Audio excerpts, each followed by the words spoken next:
Hello good people of YouTube and welcome to my hobby channel. In this video I'm taking a break from the Empire of Man whilst I wait for the second round of plastics to be released, and instead I'm going to look at skeleton warriors. I'll be looking at what's on offer from different manufacturers, including Tomb Kings of Khemri from Warhammer the Old World, and also some of the plastics and metals that you can get from other manufacturers. I'll be doing some scale comparisons with living infantry, and I'll be looking at the skeleton units you can build if historical wargaming is your thing and you just want to introduce a little bit of fantasy. I'll be doing some kit bashing with Games Workshop plastic skeletons and Wargames Atlantic skeleton warriors, and I'll be doing some scale comparisons between the different manufacturers. Last week I went onto the Wargames Illustrated website and bought the Fantasia supplement for Nevermind the Billhooks, and that is one of the reasons why I wanted to get a skeleton army put together this week. I've been doing some building and basing up of various different skeleton models as a proof of concept, and I hope to show you those a bit later on in this video. Before we kick off with a bit of building and kit bashing, I want to take a look at the plastic sprues that come in all of these boxes. I also want to take a closer look at the Citadel box of skulls and finish up by breaking open some blisters. So when Warhammer the Old World was released, I went out and bought myself a box of Tomb Kings that came with the rules. And a bit later on, I followed that up with a box of Tomb Guard and a box of Skeleton Warriors.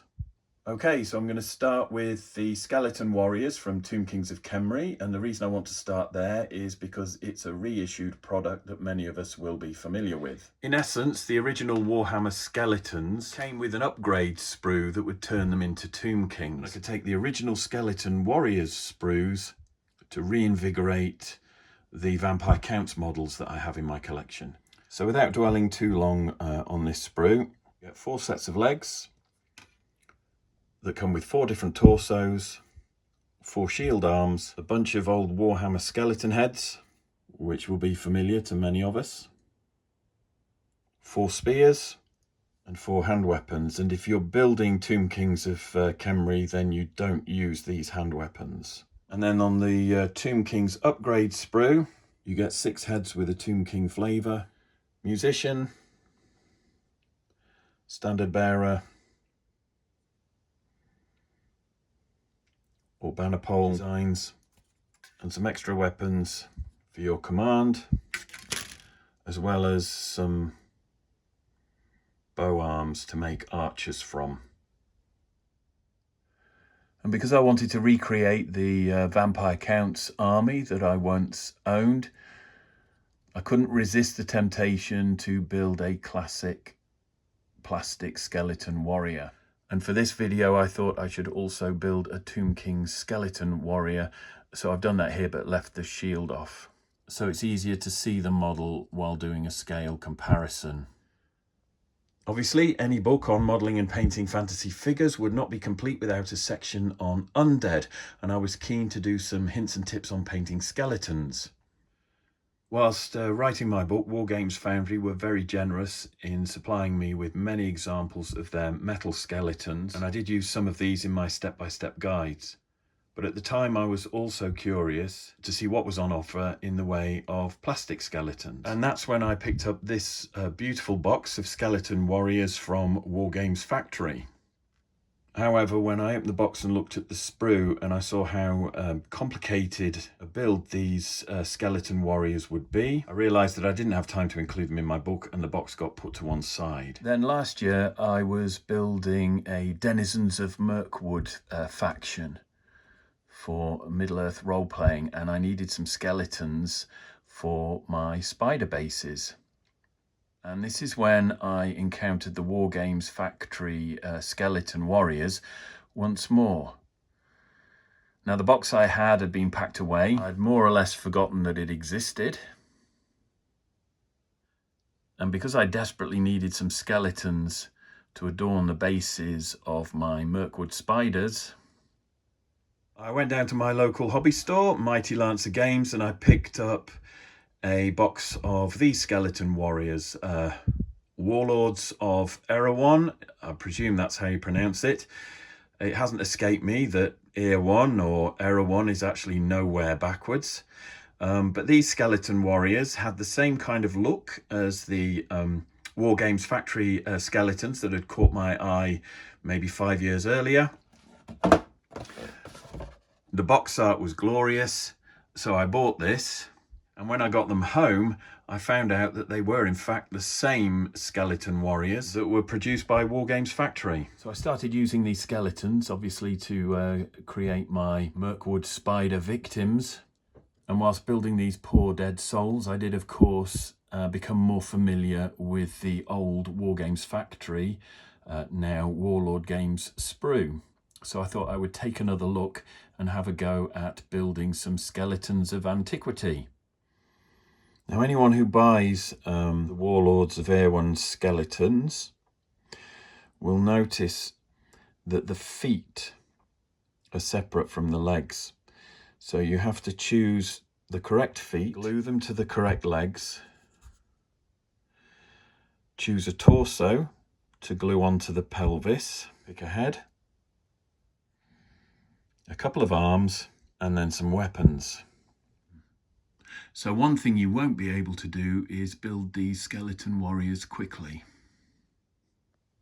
Now on the sprue you also get some 20 by 20 mil square bases, 6 on each sprue, because there are 6 skeletons on each of these sprues. And originally the reverse was emblazoned with the Wargames Factory logo. But now these reissued skeletons come with Warlord Games emblazoned on the underside of the base. Now I won't be using these bases, which is why I've snipped them off the sprues and put them to one side. Instead I'll be mounting my skeletons on multi-bases like this for use with Nevermind the Billhooks Fantasia, or some adapted rules for Hail Caesar, Pike and Shot, or Black Powder.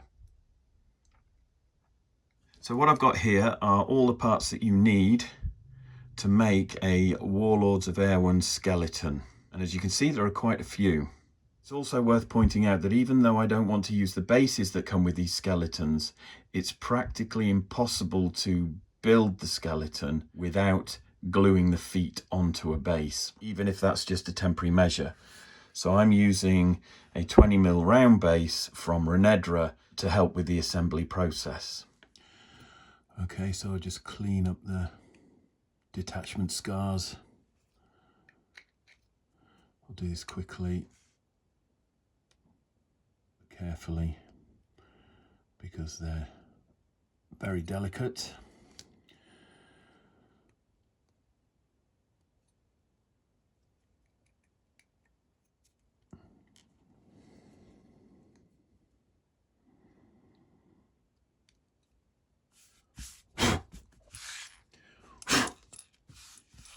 I did find that you cannot build these models without a base, because obviously they don't stand up otherwise.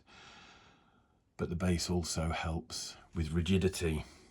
These are incredibly flimsy plastic parts, but once you start gluing them together, they lend each other support, and the finished model is a lot stronger than you might imagine. First thing I'm trying to do is just fit the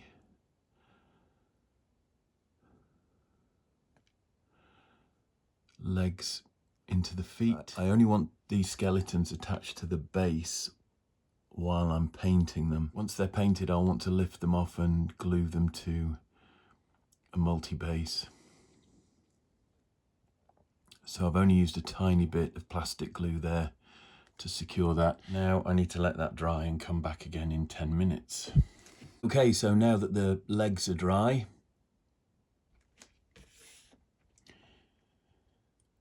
and reasonably secure on the base,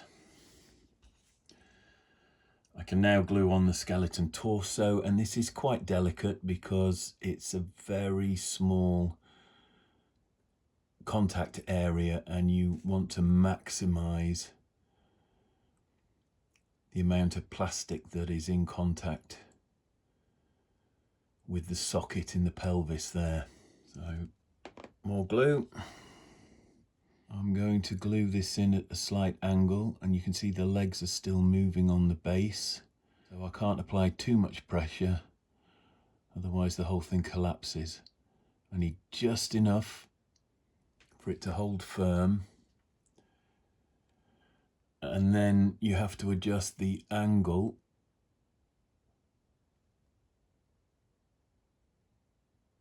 of the spine so the rib cage isn't leaning forward too much and isn't thrown back too much. Now the feet aren't on the flat on the base there, so when the model is glued in place finally, it will be leaning forward a little bit more.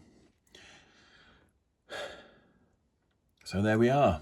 And now I just need to put that down, leave it to dry for 10 minutes and come back.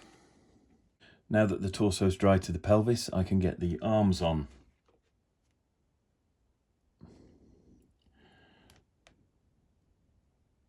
And I've decided to create a skeleton holding a spear as a banner.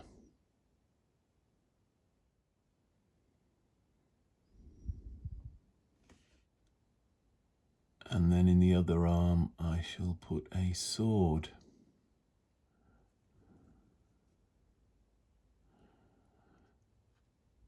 So now I just need to leave the arms to dry.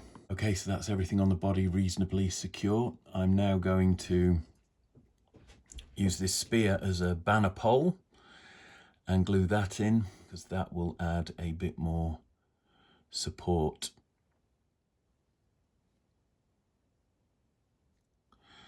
So with some glue on the hand,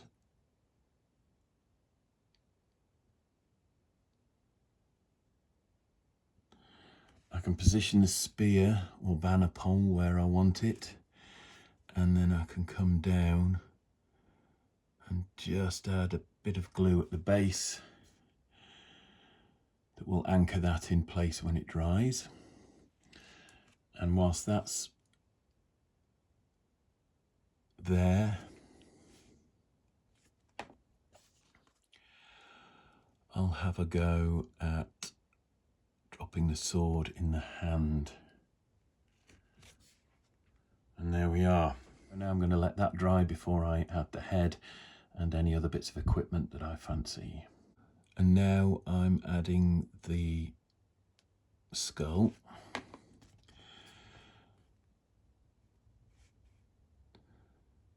Which comes with the neck sticking out at the bottom.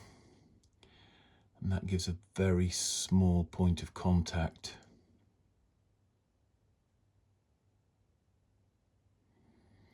And because the skull is top heavy, it has a tendency to do that. You just have to wait for the plastic to melt enough that it wants to stick. This is probably the most tedious part of the process when it comes to gluing these skeletons together.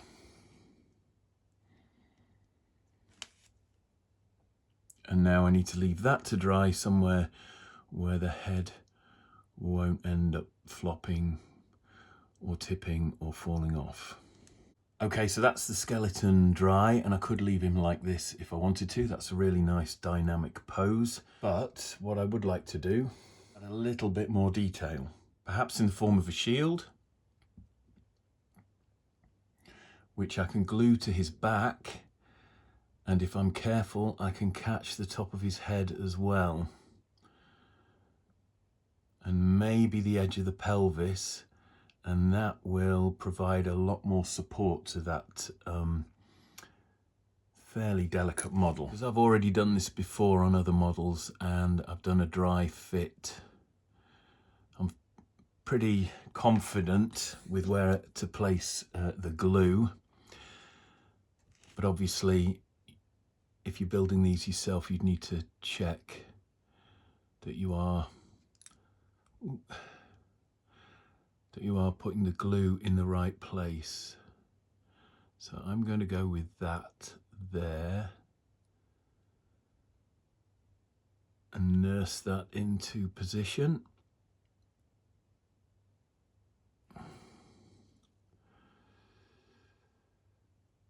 There. And I don't know if you can see that. I've come into contact with the hip.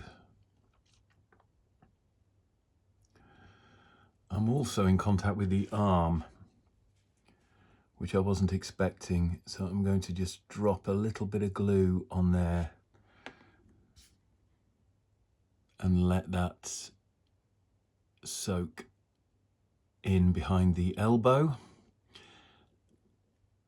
And I'm also in contact with the back of the head and the top of the shoulder blade. So there are 4 points of contact there on that shield, which when it's dry will help strengthen that model. After finishing my book on modelling and painting fantasy figures, I got the chance to write another book on science fiction miniatures. And I quite like the idea of perhaps producing some dead Imperial Guardsmen or something like that. So I was looking for more plastic skeletons that I could use to kit bash some dead sci-fi warriors. And that's when I decided to pick up a box of these skeleton warriors from Wargames Atlantic. And again, lovely though the sprue is, I guess a similar thing has happened with the skeleton warriors from Wargames Factory. I took one look at all the different component parts on the sprue and decided that maybe a kit bash would be time consuming. The time pressures for getting the book finished were also quite tight. So the box of skeleton warriors got put on a shelf and promptly forgotten about. It was then about a year ago when Warhammer the Old World was released that I stumbled across this box of skeleton warriors again and decided to take a closer look. Now you've got 3 fantastic bodies there that are moulded onto a base. And there's also a skeleton torso here, complete with the hips and pelvis, and the sprue contains a couple of legs. In theory, you can build 4 skeleton warriors from one sprue, and the box allows you to create 32 miniatures. And I think something like this is ideal if you're looking at building a warband of between 20 and 30 skeletons. I think it would be great. So I've built a skeleton warrior here straight from the box, the one that comes with the sword, and I thought we could use that for some scale comparisons. And I also couldn't resist building the skeleton warrior with this fantastic helmet. I really do like that. I do think that is fantastic. And the other day I couldn't resist picking up a box of Oathmark skeleton infantry just to have a look, see what was inside those. And you get 5 skeletons on each sprue and 6 sprues in the box, allowing you to build a unit of 30. Unlike the skeletons from Wargames Atlantic or those from Warlord Games, these skeletons actually come draped in bits of rotten clothing and old armour, which is quite a nice touch. And there are plenty of weapon options. You can turn all 5 skeletons on each sprue into archers. You can give them all a hand weapon and a shield. And you can arm them all with a spear and a shield if you prefer. Some of the heads come with helmets that either have a medieval or an ancient vibe, including that one there, which looks almost Celtic. And there are also enough heads without helmets, allowing you to build 5 skeletons without any headgear on at all. Now I went ahead and built some of these into archers and was able to come up with some quite nice poses and create some skeletons that I think will work very well on the gaming table with my medieval historical armies. And if we just take a quick peek inside the Citadel skulls box that you can get, this is something that I find incredibly useful, and I've been using the skulls that come on the sprues in here for all manner of things. So a quick unboxing of sorts, even though I have already opened this. I haven't used any of these skulls yet because I'm still working my way through the previous box that I bought. But we've got one sprue here which has some sort of giant alien skull on it, and there are several other skulls that look like they might be good for beasts, beastmen, whatever. They do have some very nice bird skulls on there as well, 1 or 2 of which I've used in some kit bashing for my Moria goblins. We've got some more skulls on this sprue here. There's some skulls in the middle that look very chaos. There are some skulls with single eye sockets and horns that hint at Nurgle. And we've got some damaged skulls, some of which look like they've almost been cleaved in two. Others seem to have bullet holes in them, but they're all very cool. And then we've got this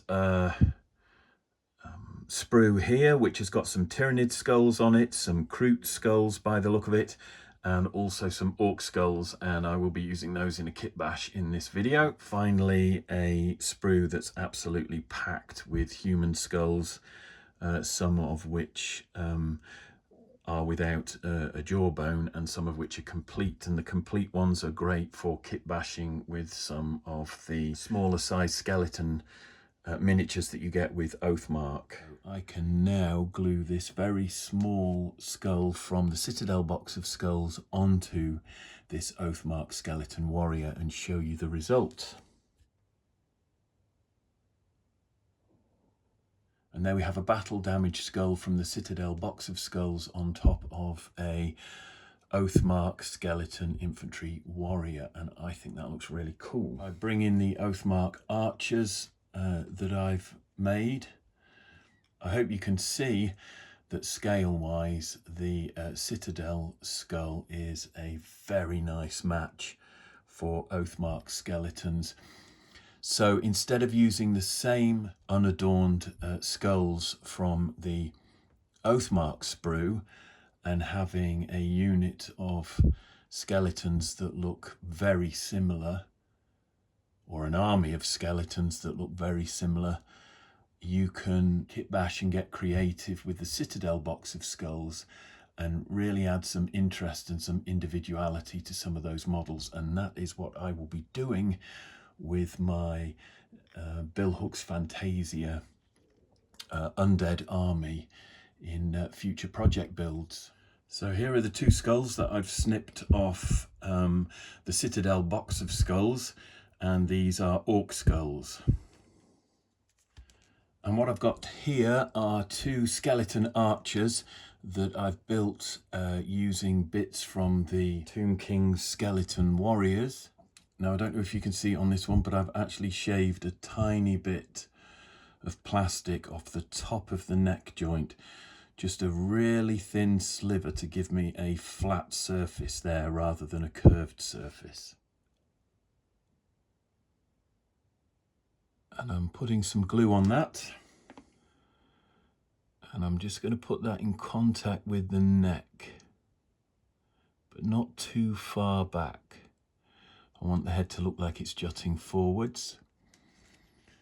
And there we have an Orc skeleton archer, reminiscent of the Dogs of War undead, and I can't remember what they were called, Legion of the Damned or something, where you got different skeletons. I think you got a dwarf, a human, maybe a lizard. There was an Orc skeleton in there, and perhaps a Skaven as well. But that's back in the good old days when figures were metal. And a conversion job like that would have been a nightmare. So one of the benefits of plastic is kit bashing. And there we are. There is my second skeleton Orc archer.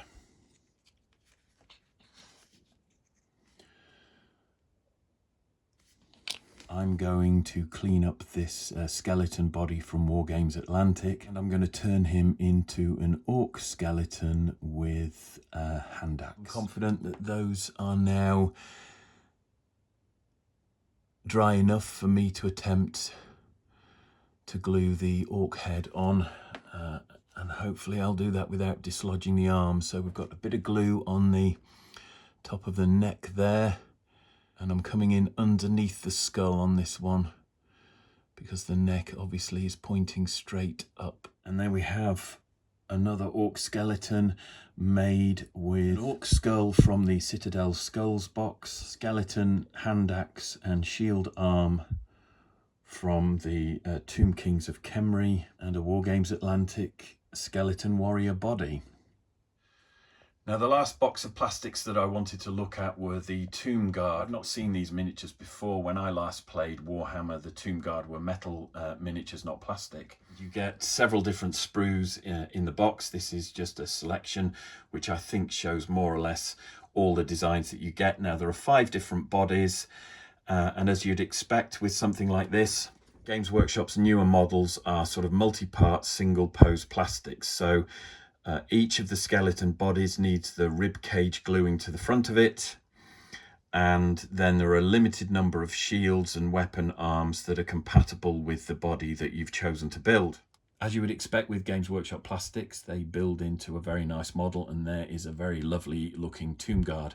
Now the build was a little bit awkward because certain pieces will only fit certain bodies, and they'll only fit a certain way, so I had to glue the body together, stick the shield arm and the shield, because that's all one piece, stick that onto the model, and then put it down and leave it to dry. Then I came back later and put the head and the weapon arm on. Anyway, that's a lovely model. But of course the box, I think it retails at an eye-watering £52.50, paying between £2.50 and £3 for a plastic miniature, and you're going to have bits left over. And this is when I start to think about kit bashing opportunities. And when I took the body of a Wargames Atlantic skeleton and added a few Tomb Guard bits and pieces, this is what I was able to create. And I think that looks great. Of course, one of the problems with plastic infantry, whether it's skeletons or anything else, is that you have to build your army. And that is either something that people love doing or something that people hate doing. If you hate building plastic miniatures, then your choices are limited somewhat to metal skeletons that come from companies like Wargames Foundry, or Crooked Dice, or Reaper, or Ralpatha miniatures. And okay, you don't have to build them, but you are limited to the poses and troop types on offer.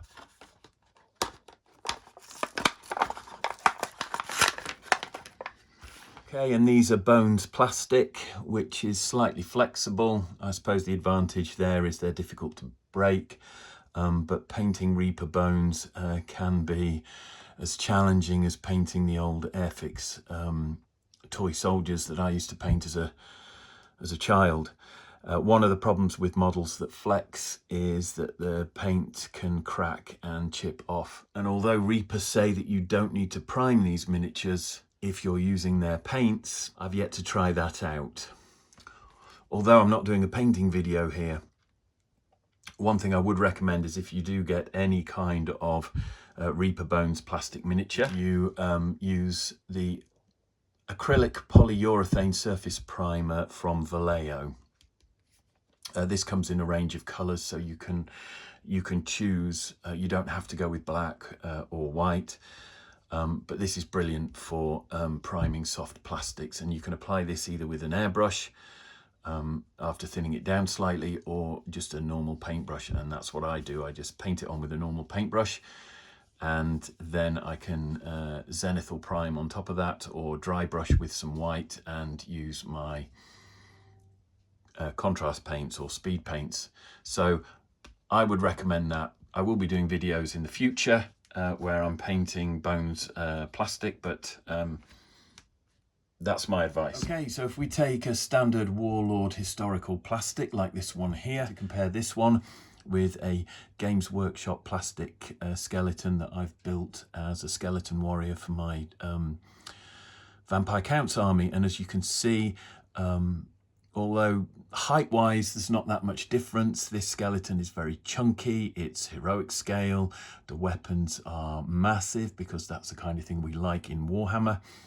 It's a lovely aesthetic for for fantasy and heroic scale miniatures, but it doesn't work if you're building historical armies. We'll compare it quickly with a metal from Wargames Foundry, and again you can see the metal is slightly taller. If you do like these and want to use these in your fantasy war games, I think they're available now through Warmonger, which is now the fantasy branch of Wargames Foundry. Okay, so if we move on to the plastics, here is a plastic skeleton from Warlord Games' fantasy range, which is the Warlords of Erehwon or Nowhere. And I think that is a fantastic match. Scale-wise, that ticks all the boxes for me. The height's good, the skeletons are slender. I like the poses that you can create from the individual models. And this is probably my first choice for fantasy skeletons to pitch against my historical armies. Just going to compare that with an Oathmark skeleton, and these are easier to build because the body is all one piece, so that you're just gluing a set of arms onto the body and a skull on top of the neck. So I've already built some skeleton units as proof of concept, and we'll have a look at those in a moment, lined up with a broad range of the popular historical miniatures. But I now want to move on to the middle ground and compare an Oathmark skeleton with a Reaper Bones skeleton. And as you can see, although the skulls are a similar size, it's a bit difficult there because the sword's in the way, and possibly the rib cages are a similar size as well. The arms and legs are more chunky, and that's a very typical characteristic of heroic scale fantasy miniatures. And again, just a quick comparison between the Oathmark skeleton and the Games Workshop fantasy skeleton. And I think you'll agree they don't really go. They're not compatible size-wise. The only reason you might use a skinnier skeleton like the Warlord Games Skeleton Warriors or the Oathmark Skeleton Infantry is if perhaps you were thinking of making some undead elves, some skeleton elves. But for me, I think the divide is too great, and I probably won't be mixing the two. If you take a quick look now at a Wargames Atlantic skeleton, you can see how that's coming in a little bit larger than the Oathmark skeleton there. I can also compare it with a Warlord skeleton, and again, you can see that the size of the Wargames Atlantic skeleton is a little bit bigger. It's comparable with the plastic skeleton from Reaper Bones, and also the metal skeleton from Warmonger Miniatures or Wargames Foundry. So I think that's a good fit. The only thing that doesn't appeal to me is the size of the hands and feet on these skeletons from Wargames Atlantic. And one of the kit bashes that I've done here, just to kind of boost up the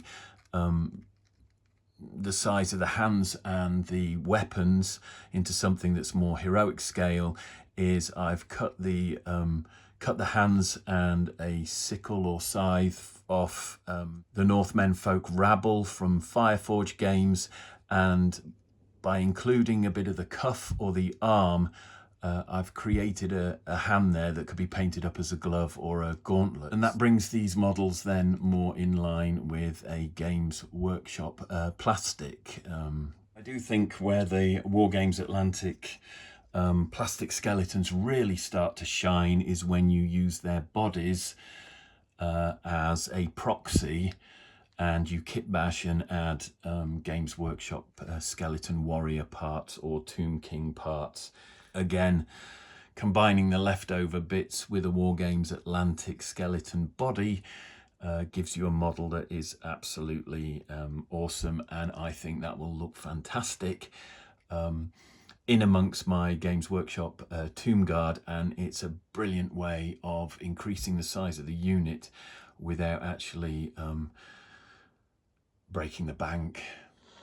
Okay, and now the part that you've all been waiting for.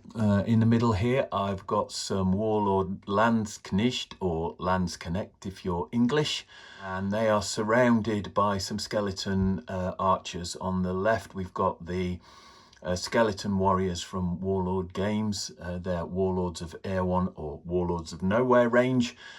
And on the right, those are Oathmark skeleton infantry, again, mostly done up as archers. So if we move in a little closer, remove those, and I'm coming in now with some Victrix Roman auxiliaries. Now Victrix are slightly bigger, slightly chunkier models, and they're probably more akin to the sort of size that Wargames Atlantic produce with their ranges, and certainly their skeleton warriors. Now this is Perry Miniatures. I think these might be Agincourt. Yeah, I think from the helmets they're probably Agincourt, but I've also got an extensive War of the Roses range of Perry Miniatures. I think these work really well with the two lots of skeletons that I've got on either side there. And bring in my final offering for a scale comparison with these base troops that I've got. At the moment they're stuck down with blue tack, obviously, but these are the Fireforge Sergeant at Arms or medieval crossbowmen. I love Fireforge minis. I think they work really well with those skeletons, so I hope you can see that height-wise that's pretty good. And it just fits in really nicely. Now I'm going to remove those and bring on a single figure. In the middle there we have a Wargames Atlantic Peasant Levy. Only recently released, I think. It's a really good match. So when it comes to the Peasant Levy and the Baron's War miniatures that I've experienced from Wargames Atlantic, the scale tends to be closer to 25mm, I think. Certainly not heroic scale, and some of the Baron's War stuff I've actually found has been too small to use with my fantasy miniatures. Unless, of course, it's some of the older stuff, like the models that you get from Wargames Foundry, or some of the early Citadel bits and pieces. As you might expect, this is Oathmark human infantry, and the scale of the skeleton warriors, particularly the Oathmark ones on the right, is bang on for using with Oathmark. Also bring in the Oathmark light infantry, just to show you there. It looks slightly smaller perhaps because it's not standing level with the skeletons, but that's a good fit too, as you might expect, so they look good with Oathmark. The last thing I want to show you is one of the Frostgrave Ghost Archipelago crewmen that I've built and used in a previous video for scale comparison, and that's pretty good. So again, these Oathmark and Warlord skeletons fit quite nicely with Frostgrave miniatures.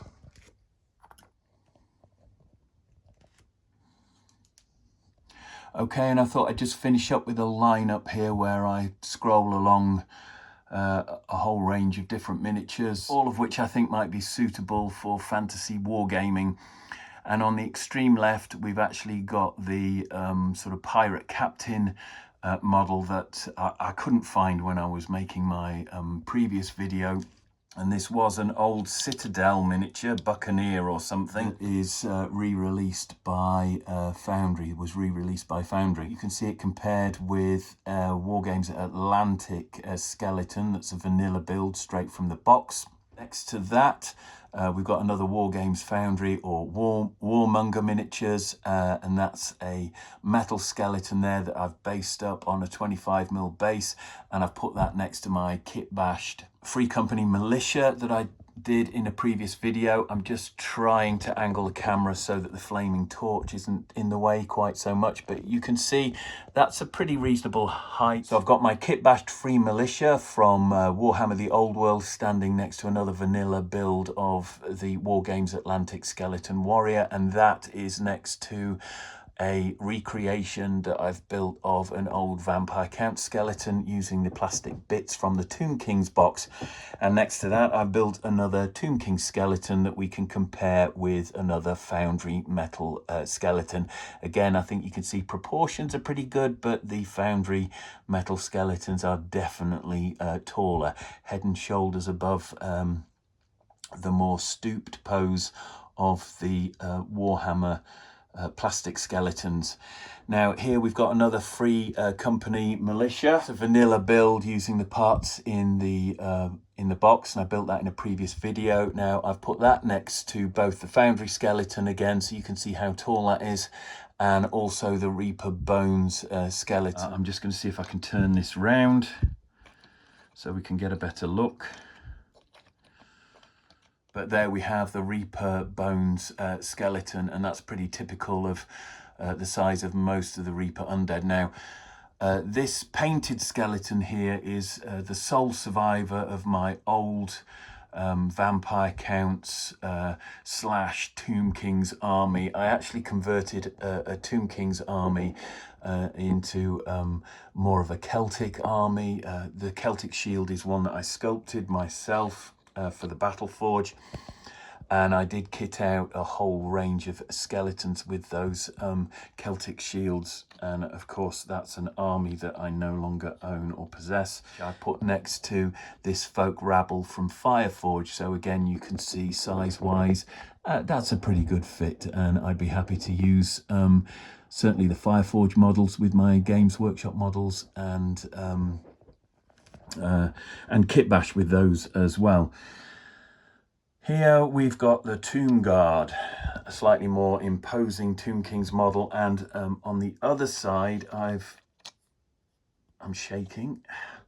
On the other side I've built another Peasant Levy, and I tried to build that so that it was you know, a comparable model with the folk rabble from Fireforge on the left there. So that is the Peasant Levy that's just come from Wargames Atlantic. That's a release from Wargames Atlantic, and again, so that we could compare that with a GW skeleton, the kit bashed orc archer that I did there, using the skeleton warrior or the Tomb King's skeleton body. I think you can see they fit in quite nicely. Moving along, here we've got the Ghost Archipelago crewman, and again I've surrounded him by these two kit bashed skeleton orcs. I wanted to end with the kit bashed Tomb Kings and Wargames Atlantic skeleton that I put together there using the spare parts. The body of the Wargames Atlantic skeleton is absolutely spot on, and I think that is a brilliant kit bash for any leftover Games Workshop skeleton bits that you've got. And finally on the end there is the painted version of the Foundry Buccaneer or Pirate. That's the original Citadel miniature. So that is my lineup of fantasy undead that may be compatible with the Games Workshop and Old World miniatures. Once again, I hope you found this video useful. Please smash that like button if you did, and if you want to see more videos like this, please subscribe to my channel if you haven't already. If you want to leave a comment, it's always good to hear from you. It's great to see what other people are doing in the hobby. But please remember to keep your comments kind and respectful. As always, take care of yourselves, and I'll see you in the next one.